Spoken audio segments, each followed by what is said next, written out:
Bien, vamos a dar inicio a la clase del día de hoy. Bueno, tenía un tema pendiente con un compañero de ustedes y era lo relacionado a la presentación de una persona en una videoconferencia, ¿verdad? No sé si aquí está el jovencito que me habló. Si no está, pues lo hablamos después. Ingeniera, buenas noches. Buenas noches, tú eres, ¿verdad, Ángel?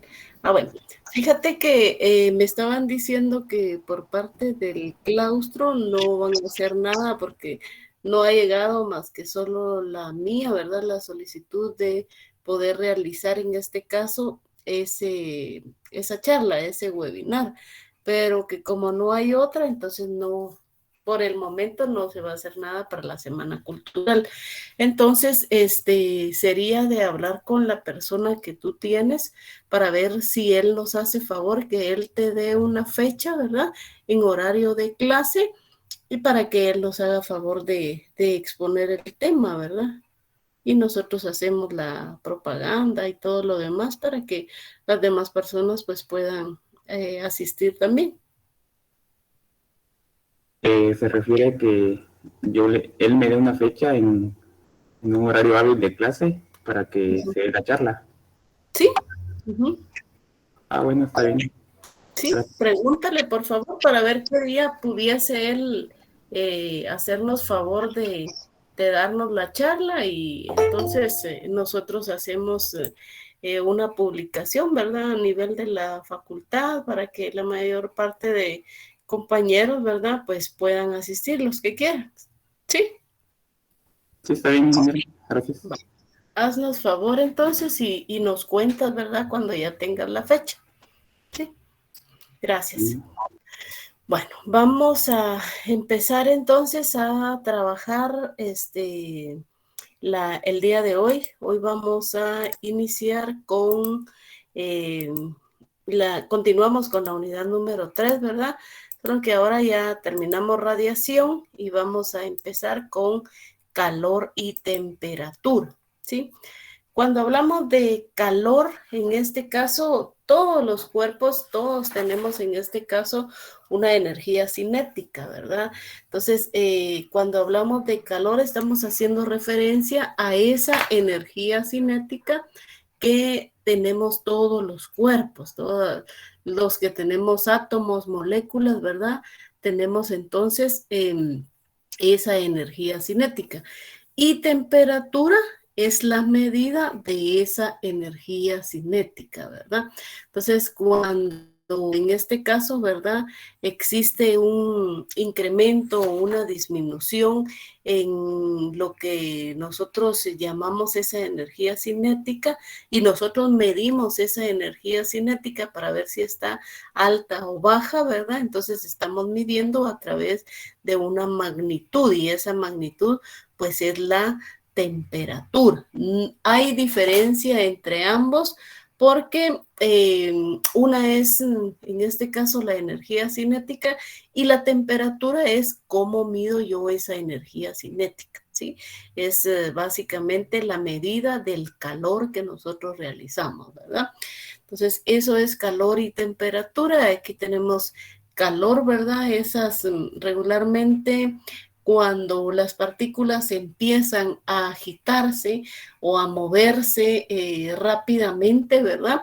Es cuando empieza a aumentar lo que es la temperatura, ¿verdad?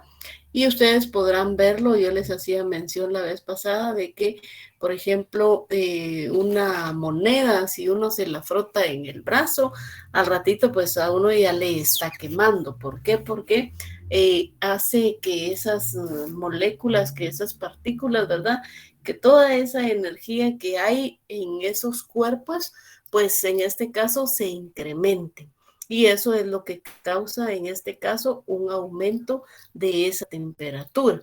Sí, al igual que cuando uno frota sus manos así repetidamente, ¿verdad? Uno siente después, incluso cuando uno tiene frío, es la forma de calentarse las manos, ¿verdad? Uno frota y frota, esa energía cinética pues se está moviendo y es lo que en este caso pues nosotros llamamos como temperatura. Hubo un aumento de temperatura, ¿sí?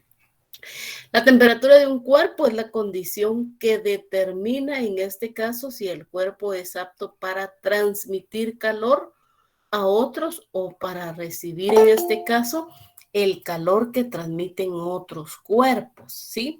¿Por qué? Porque yo puedo ver en este caso de que hay cuerpos que son transmisores de calor y otros cuerpos que no son transmisores de calor, ¿verdad? Entonces la temperatura es esa medida del estado relativo del calentamiento o enfriamiento de un cuerpo. Yo puedo ver en este caso casi que ya vamos a ver las propiedades de la temperatura, casi que todos los cuerpos pues transmiten en este caso calor. Algunos lo reciben, otros no lo reciben, algunos transmiten y casi que todos, ¿verdad? Casi que todos transmiten, algunos no transmiten calor, ¿verdad? Entonces veamos aquí. La temperatura, como les había mencionado, es la magnitud física, ¿sí? Que me permite a mí medir ese calor, ya sea de un cuerpo frío o un cuerpo caliente, ¿sí? Eso es lo que me va a decir la temperatura. De hecho, cuando nosotros pues vemos de que alguien está muy rojito de sus cachetitos o vemos de que tiene sus ojos así irritados, como lagrimosos, ¿verdad? Asumimos que tiene una temperatura muy alta, ¿sí? Entonces, esa magnitud es la que nosotros medimos, ese calor, esa energía cinética que en determinado momento pues está revolucionando, por decirlo así, ¿verdad? Entonces, eso es lo que nosotros medimos y al momento de hacer la medición, pues podemos comprobar de que efectivamente esa temperatura aumentó, ¿verdad? Aquí tenemos entonces la definición de calor en física, es la transferencia de esa energía, la cual va a fluir de un cuerpo que tiene mayor temperatura a otro de menor temperatura, ¿sí? ¿Qué es lo que pasa entonces si yo me pongo a frotar una moneda, ¿sí? La moneda solo por ella misma no transmite calor, no tiene calor, por decirlo así. Solo por ella misma no transmite calor. Pero ¿qué pasa cuando yo empiezo a frotar la moneda? Yo le estoy haciendo una transferencia de calor, ¿sí? La moneda por ella misma, como les digo, no tiene, ¿sí? No tiene esa energía. Pero al momento de empezar a frotarla, ¿verdad? Entonces se incrementa esa transferencia de calor y da como resultado entonces el aumento del calor en la moneda, ¿sí? Entonces, ¿cuándo se da ese equilibrio térmico? Cuando las dos partes, las dos superficies, ¿verdad? Alcanzan en este caso la misma temperatura, ¿sí? En física no existe el No. concepto de la cantidad de calor de un cuerpo, ¿verdad? Mira. Perdonen, alguien tiene encendido el micrófono.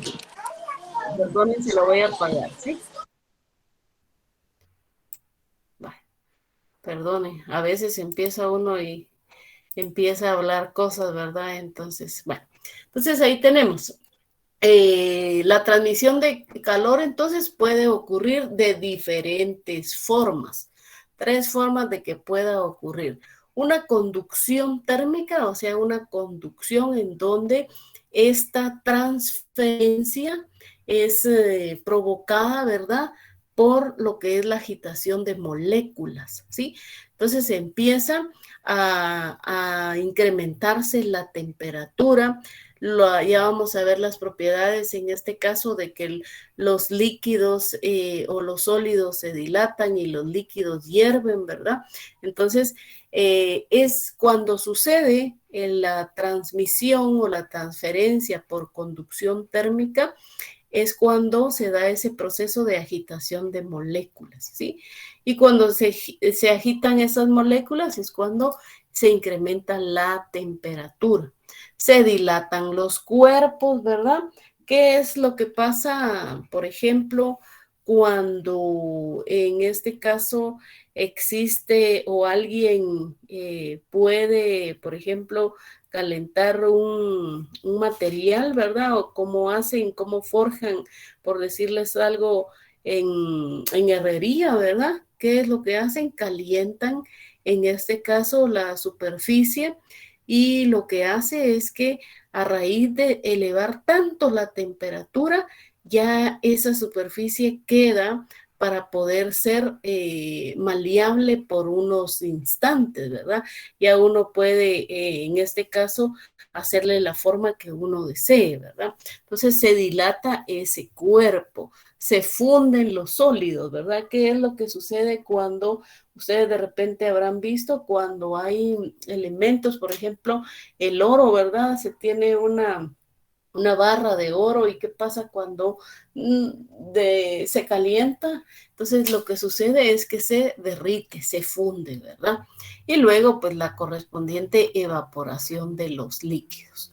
Luego tenemos la convección térmica, ¿verdad? Es diferente, la primera es conducción, la segunda es convección.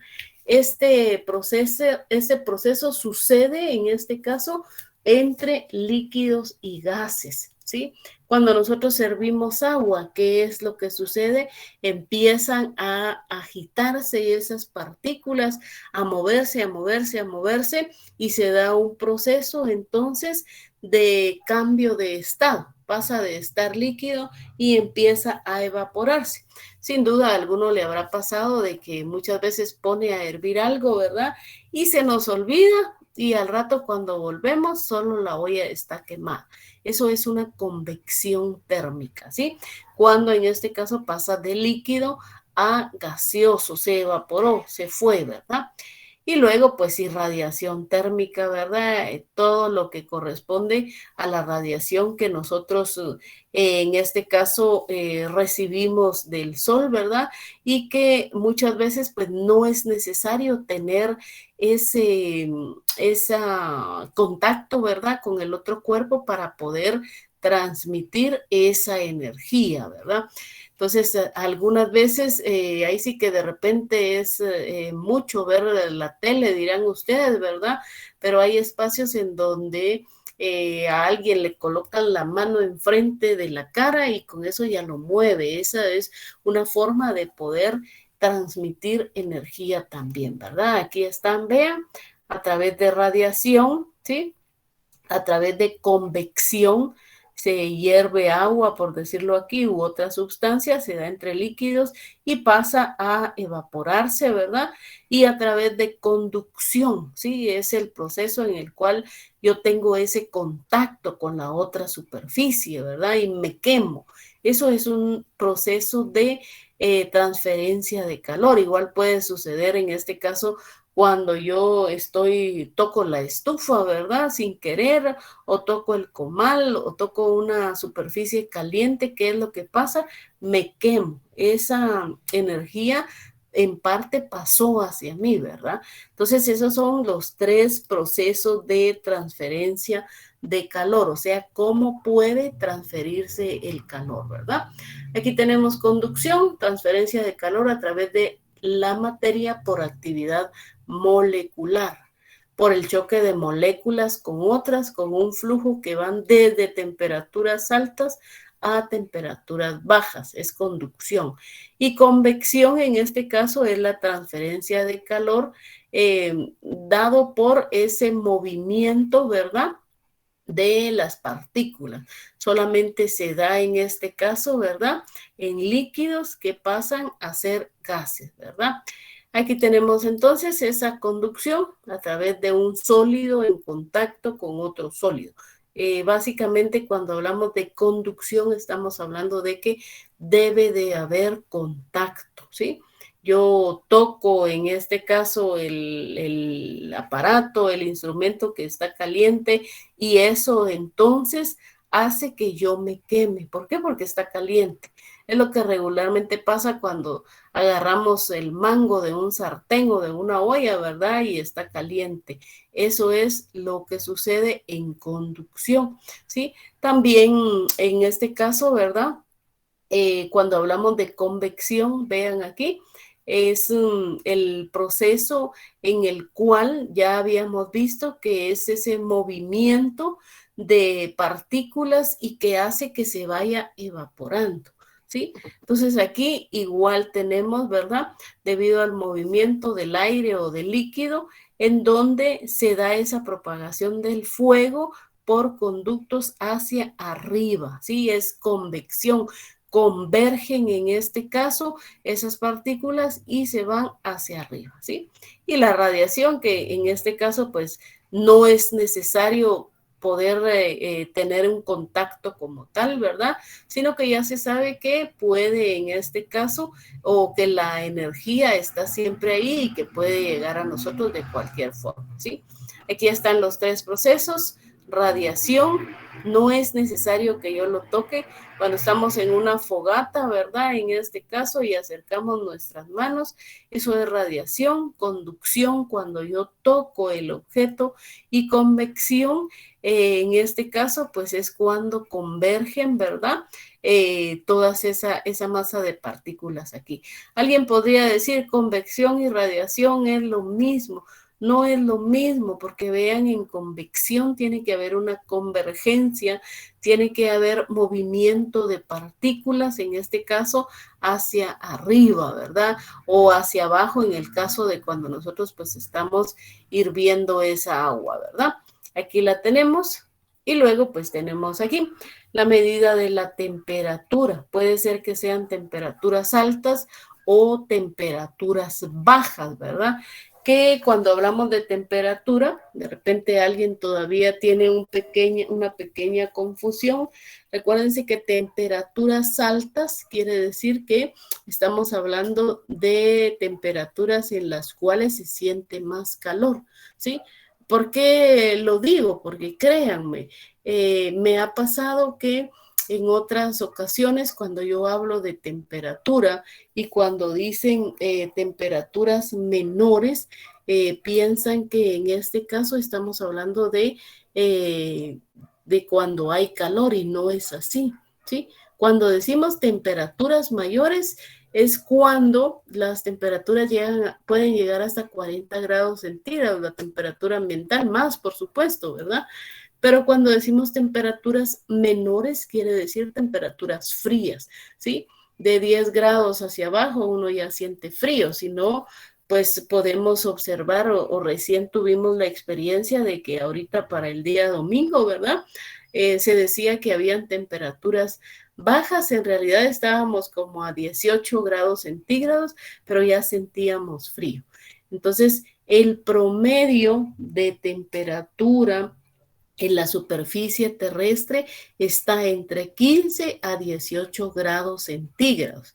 Entonces, cuando pasa de 18 grados centígrados, nosotros ya sentimos que hay mucho calor. Y cuando ya empieza a bajar, nosotros sentimos que ya hay mucho frío, ¿verdad?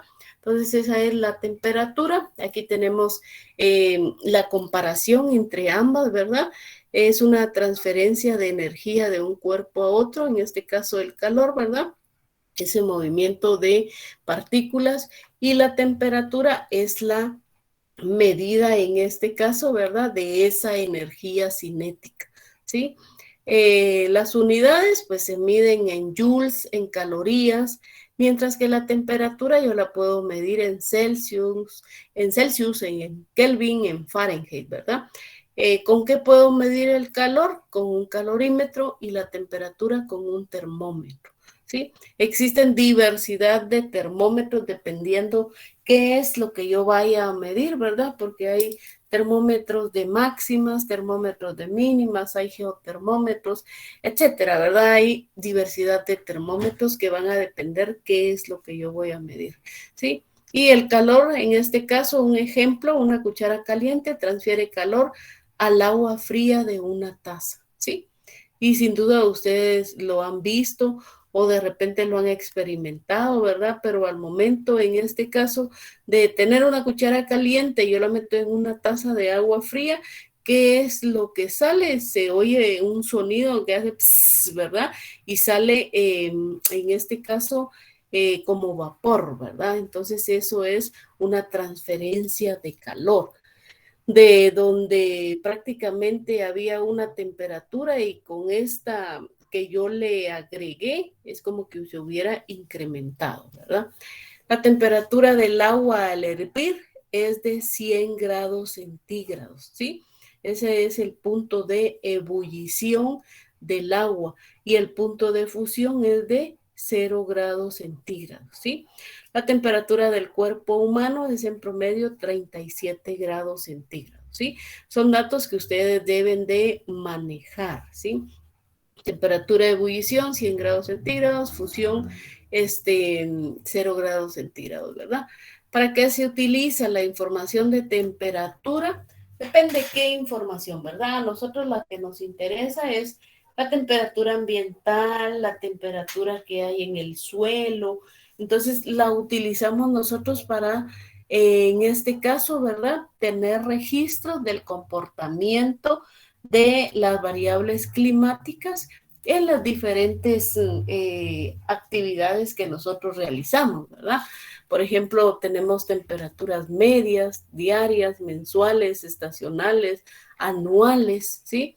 Eso lo podemos ver nosotros a raíz de utilizar en este caso, ¿verdad? Termómetros en donde tengo temperaturas máximas y mínimas que hacen referencia a las temperaturas que durante el día tienen un comportamiento muy alto y también un comportamiento muy bajo, ¿verdad? O cuál es el rango en donde, o cuál es el valor de la temperatura que tiene más valor y la que tiene menor valor, ¿verdad?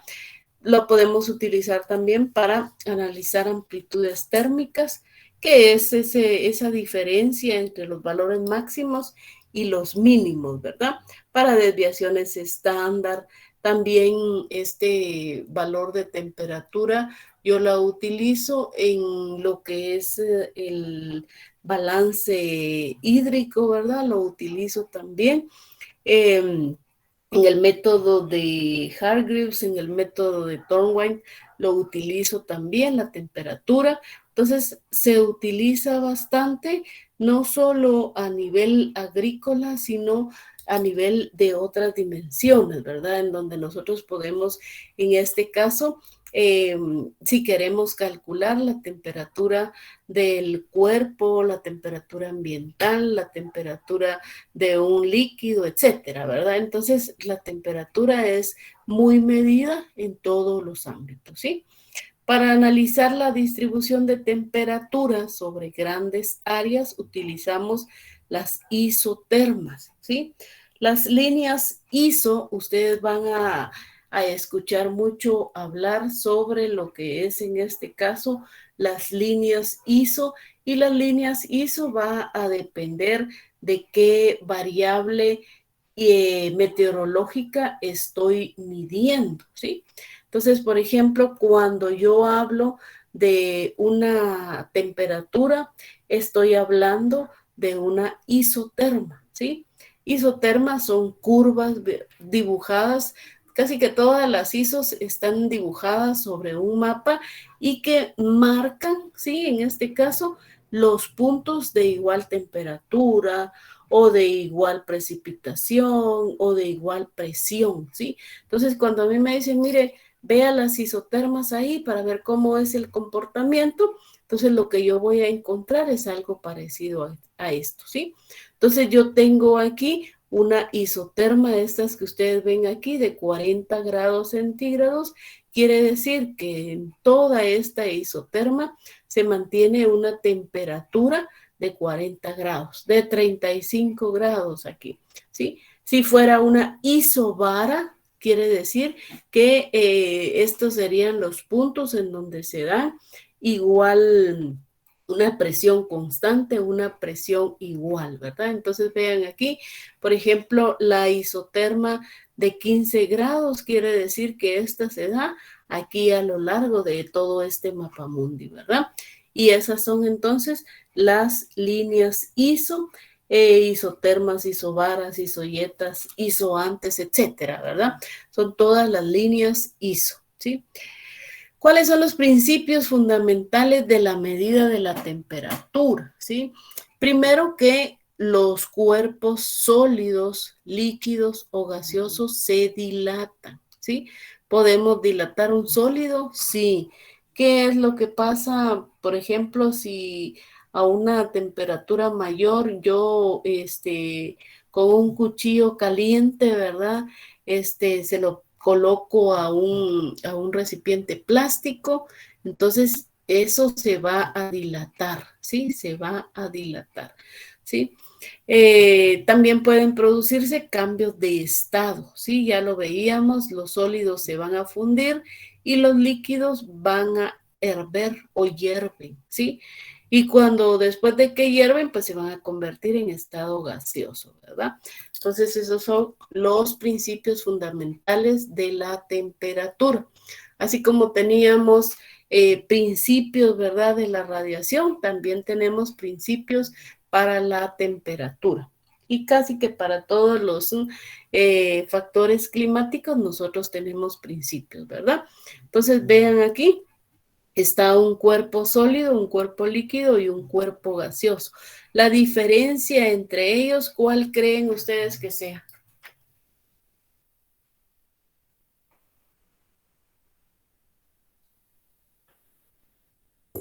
El espacio entre las moléculas. Exactamente, ¿sí? El espacio entre las moléculas, ¿verdad?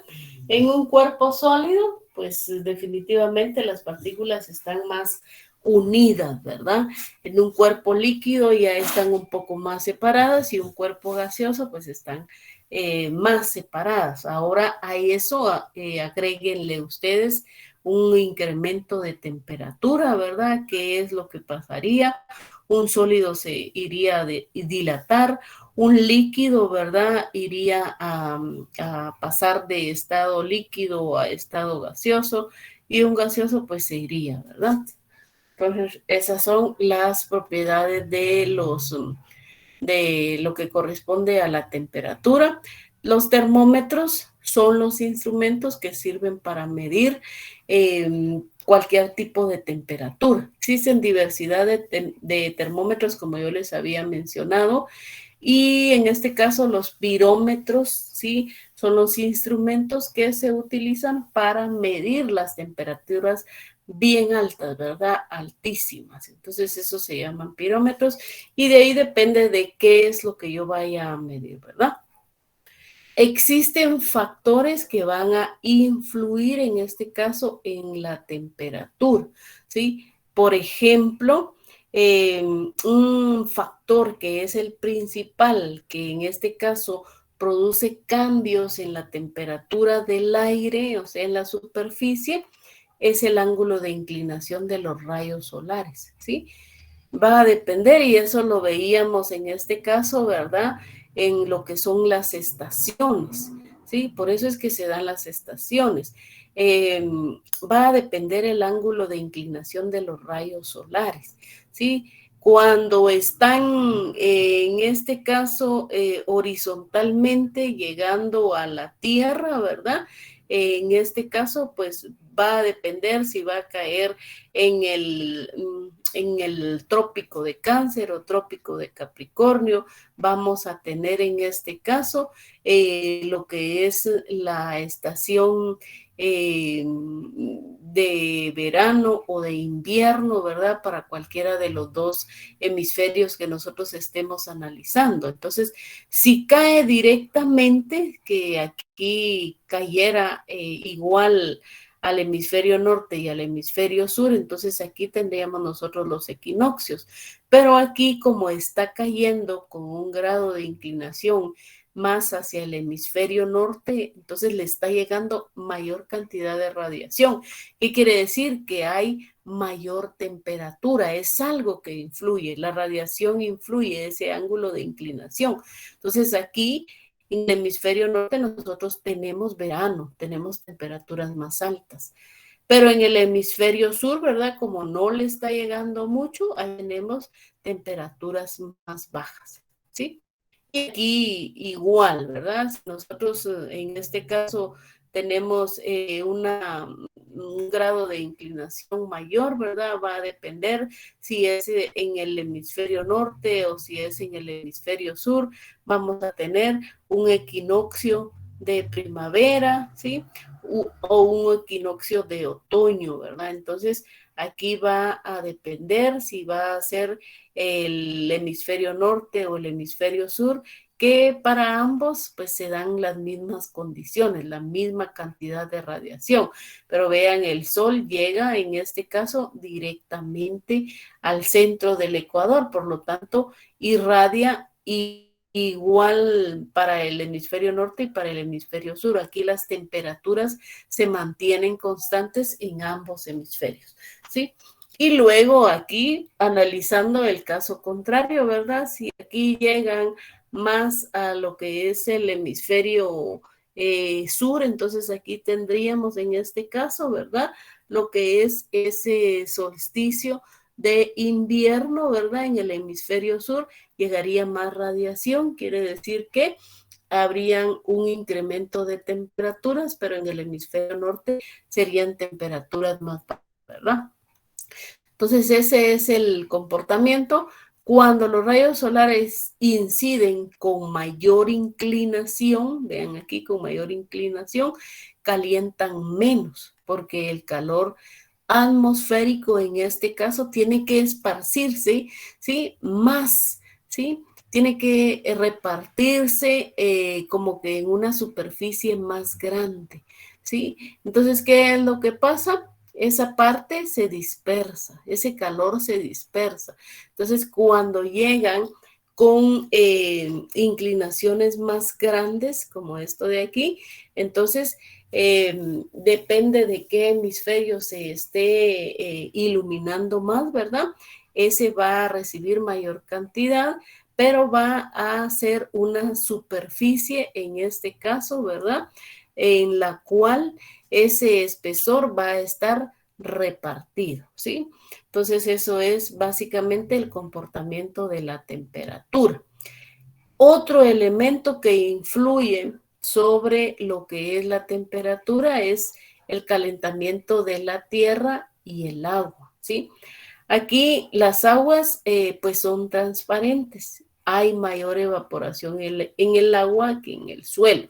Sí, la radiación ya vimos de que cuando entra directamente pues va a generar en el caso de un cuerpo de agua, ¿verdad? Una mayor evaporación. ¿Por qué? Porque en este caso el calor específico del agua es mayor que para el suelo, ¿sí? Entonces, por eso existe en este caso una mayor evaporación en lo que es el agua, ¿verdad? Luego tenemos aquí las corrientes oceánicas. Esto es calentamiento de tierras y aguas, ¿verdad? En el agua pues se da más rápido esa evaporación, ¿sí? Luego tenemos las famosas corrientes oceánicas, en donde son movimientos de agua, ¿verdad? Que se dan entre los océanos, ¿sí? Y que pues vienen a modificar esas temperaturas. Vamos a ver más adelante que, por ejemplo, aquí en la costa peruana que nosotros tenemos aquí, se dan la famosa corriente de Humboldt, aquí en esta parte de aquí, y que si ustedes ven todas estas flechas celestes que hay aquí y aquí, significa que son temperaturas muy bajas, temperaturas profundas y que son temperaturas muy bajas, por lo tanto hay una recirculación, hay un movimiento y en la cual A partir de aquí, vean, esta corriente de Humboldt en las costas peruanas empiezan a moverse, y estas aguas frías o con temperatura fría que se tiene aquí en las profundidades se va moviendo y va calentando a las aguas ecuatoriales. Las aguas ecuatoriales serían todas estas que pasan aquí por el Ecuador. Entonces, ¿qué es lo que pasa? Estas corrientes oceánicas van modificando la temperatura de las corrientes que están más cercanas al Ecuador, ¿sí? ¿Por qué? Porque estas vienen de estar frías y estas están calientes, entonces como que las van estabilizando la todo, ¿verdad? Igual sucede aquí en la parte de arriba. Estas corrientes que vienen de aquí, que vienen de los polos básicamente, ¿verdad? Se vienen moviendo y hacen que también la temperatura en este caso vaya a cambiar, ¿verdad? Entonces eso es lo que corresponde a lo que es las corrientes oceánicas. Ya vimos entonces que los factores que influyen en la temperatura es en este caso el ángulo de incidencia de los rayos solares. También el calentamiento de tierras y agua, que hablamos que en este caso es el agua, ¿verdad? La que puede cambiar más rápido, ¿verdad? Esa temperatura derivado de esa capacidad calorífica del agua que es muy alto, ¿verdad? ¿Qué significa eso? Que la temperatura, que para aumentar en este caso la temperatura del agua, hace falta que absorba mucho calor por unidad de masa, ¿sí? Entonces, el calor específico del agua, pues es 1 kilogramo, ¿verdad? En donde para tener una idea de cómo puede cambiar, en este caso, ¿verdad? En 1 grado se necesitaría una cantidad de energía para que pudiese cambiarse, en este caso, en 1 solo grado, ¿verdad? Esa temperatura del agua, ¿sí? Y luego las corrientes oceánicas, ¿verdad? Aquí tenemos corrientes oceánicas, o sea, que se dan entre los continentes y que ustedes pueden ver regularmente. Esta es una foto de satélite en donde todas esas manchas blancas que están ahí, pues son nubes, ¿verdad? Y donde regularmente hay nubes, ¿verdad? Quiere decir que puede ser posible de que exista una disminución de temperatura. Ya vamos a ver la interpretación de los mapas, ¿verdad? Puede ser que sea, algunas veces decimos, esa es una nube de agua, no, hoy va a ser mucho calor. Vamos a aprender a poder interpretar eso, ¿verdad? ¿Cuáles son las escalas de medición? ¿Sí? En 1597, Galileo Galilei inventó un termoscopio, ¿sí? De agua, que en este caso no permitía cuantificar la temperatura. Luego, Santorio mejoró el diseño de Galileo Galilei y él, en este caso, sí ya le añadió una escala numérica al termoscopio, ¿sí?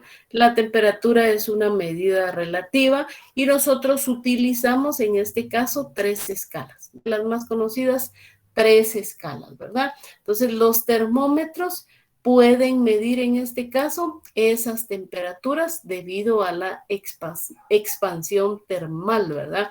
Que es ese incremento de las sustancias debido al aumento de la temperatura. Entonces veamos aquí, en la escala Kelvin absoluta o Kelvin, ¿verdad? Es utilizada en el sistema internacional de medidas, ¿verdad? En donde se tiene un cero absoluto, ¿sí?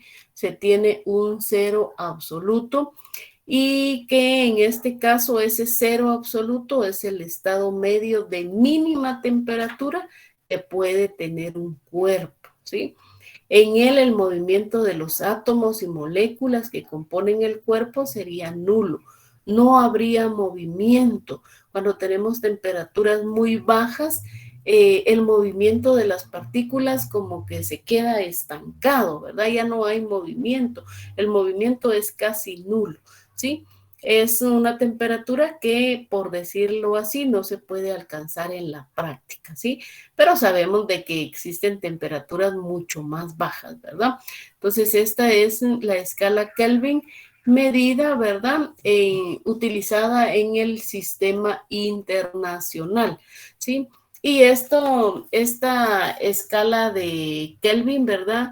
Se basa en este caso en lo que es el punto triple del agua, ¿verdad? Cuando nosotros trabajamos lo que es la temperatura y la presión, ¿sí? La temperatura sería en este caso, si trabajásemos el punto triple del agua a 0.01 grados centígrados, y también la presión tendría que influir mucho aquí y la presión tendría que estar a 611 pascales, ¿verdad? Entonces, esto sería el punto triple del agua. Luego tenemos la escala en este caso, de Celsius, ¿verdad? De Anders Celsius, ¿verdad? Que en este caso los puntos de congelación y ebullición del agua están separados por 100 grados, ¿sí? Entonces es un astrónomo suizo que inventó la escala centígrada, o también llamada Celsius en honor a su apellido, ¿verdad? Entonces, ¿qué es lo que él hizo? Utilizó en este caso el punto de fusión como 0 grados centígrados y el punto de ebullición como 100 grados centígrados, ¿sí? Entonces, esta es la escala Celsius, vean aquí, como punto de partida en este caso, ¿verdad? Utilizó los 0 grados centígrados para el punto de fusión y los 100 grados centígrados como punto de ebullición, ¿sí? Luego tenemos la escala Fahrenheit. En este caso, ¿verdad? Están separados esos puntos, ¿verdad? Por 180 grados, ¿sí? Fue desarrollada en 1724 y lo que él hace es fijar ya no el punto de congelación a 0 grados, ¿sí? A 0 grados como hizo Celsius, sino él dijo, bueno, el punto de congelación va a estar a 32 grados, ¿sí?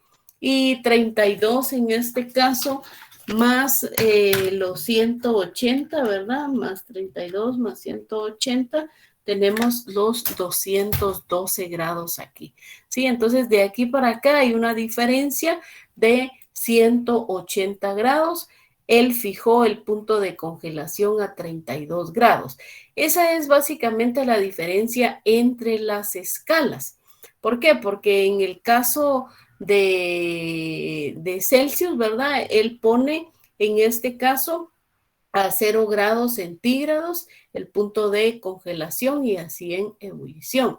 En el caso de lo que es Kelvin, no la tengo aquí, no sé por qué no la tengo, pero él pone en este caso, ¿verdad? El punto de lo que es congelación a menos 273 grados, esto que tenemos aquí.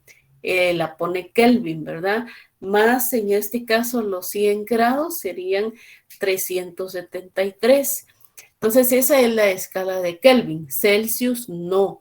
Celsius lo que hace es que el cero lo marca como un cero absoluto, ¿sí? Kelvin no. Kelvin debajo de esos cero, por eso está en negativo, pone el punto de ebullición. Eso ya van a ver ustedes en el cálculo, ¿verdad? Cuando sumamos o restamos, en este caso, esos 273, esos 32. Y Fahrenheit, pues que lo pone en este caso, ¿verdad? El punto de congelación en 32 grados, ¿sí? Más los 180 serían 212 grados, ¿sí? Y es así entonces, ¿verdad? Cómo fija cada una de las escalas, el punto de congelación y el punto de ebullición, ¿verdad? Aquí tenemos, vean, a 100 grados centígrados, el agua hierve, ¿sí? Y aquí podemos tener que en la escala de Fahrenheit hierve a 212, ¿sí? Aquí con nosotros, bueno, con la escala que regularmente nosotros utilizamos, que es la centígrada, el agua hierve a 100 y a 0 se congela, pero en Fahrenheit no, empieza en 32, ¿sí? Cuando aquí se congela en 0, en Fahrenheit se congela a 32. Con la escala de Celsius hierve a 100 y en Fahrenheit hierve a 212, ¿sí?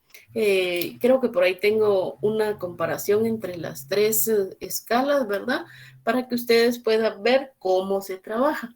Ahora bien, hay algo que quiero que quede claro. Regularmente, si ustedes ven noticias de Estados Unidos, ustedes van a ver que en este caso las temperaturas nos dicen, por ejemplo, de que están a 57 grados Fahrenheit, ¿verdad?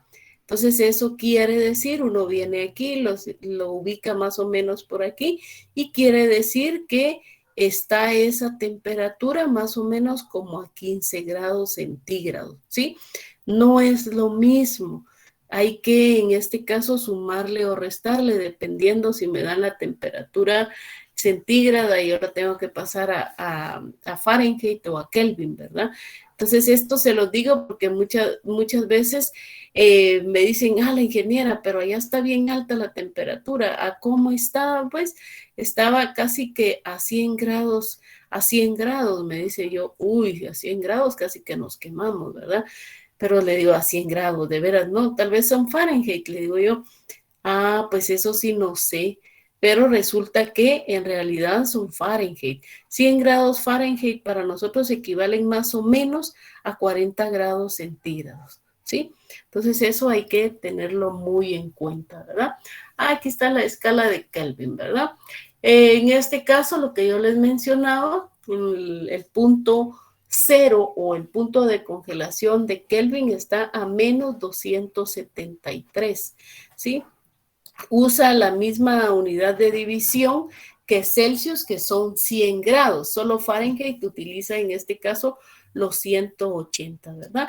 Pero él coloca el punto de congelación en menos 273 y el punto de, en este caso, ¿verdad?, de ebullición es de 100 más 373, ¿sí? Entonces esa es la escala de Kelvin, que la diferencia básica es en este caso donde se coloca el punto de fusión y el punto de ebullición, ¿sí?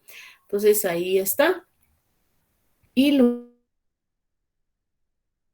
luego, pues tenemos los comparativos que yo les decía, tenemos Kelvin, Celsius y Fahrenheit, y en los cuales si yo tengo, por ejemplo, una temperatura que, como les digo, lo que regularmente utilizamos es la escala centígrada, ¿verdad?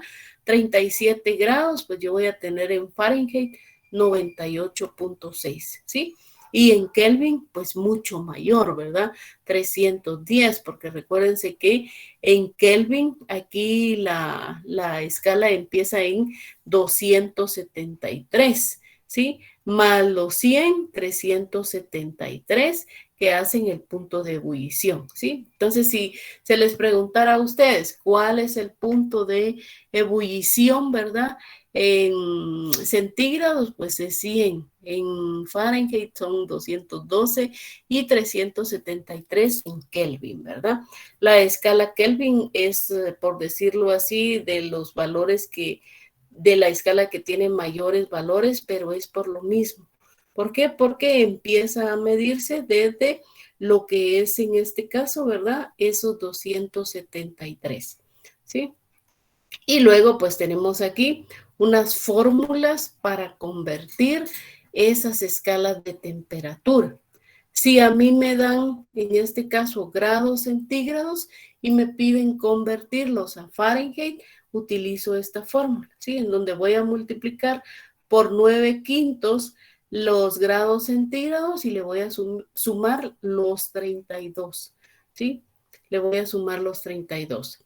¿Por qué? Porque se recuerdan ustedes aquí que en este caso, si es Fahrenheit, ¿verdad? Empieza en 32. Entonces tengo aquí mis grados más los 32, pero previo a eso multiplicarlo por 9/5, ¿verdad?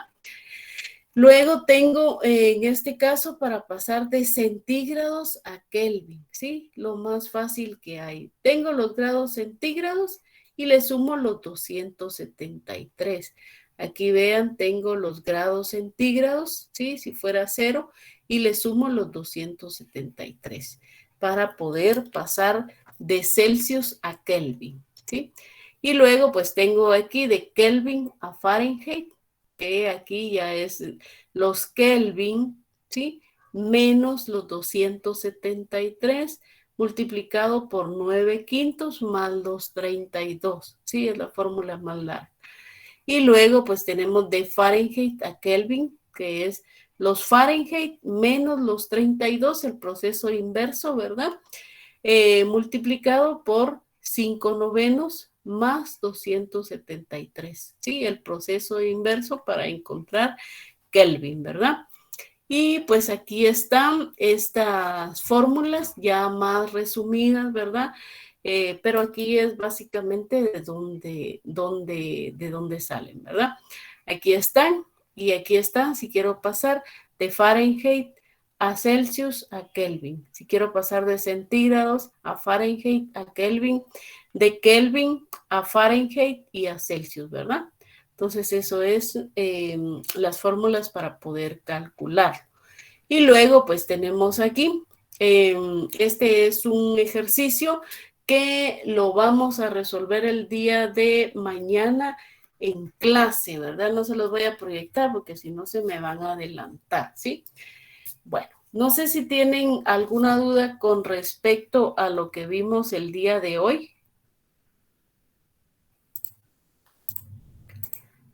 ¿No? ¿Todo está claro? Bueno, entonces si no hay dudas, pues por aquí nos vamos a quedar por el día de hoy. Deseo que tengan un buen provecho, que descansen, ¿verdad? Y ahí estamos para mañana a las 7, entonces, en donde vamos a realizar un ejercicio, ¿sí? De un punto básicamente, ¿sí? Que tengan una bonita noche, se me cuidan. Gracias. Buenas noches, ingeniera. Gracias, ingeniera. Feliz noche, bendiciones.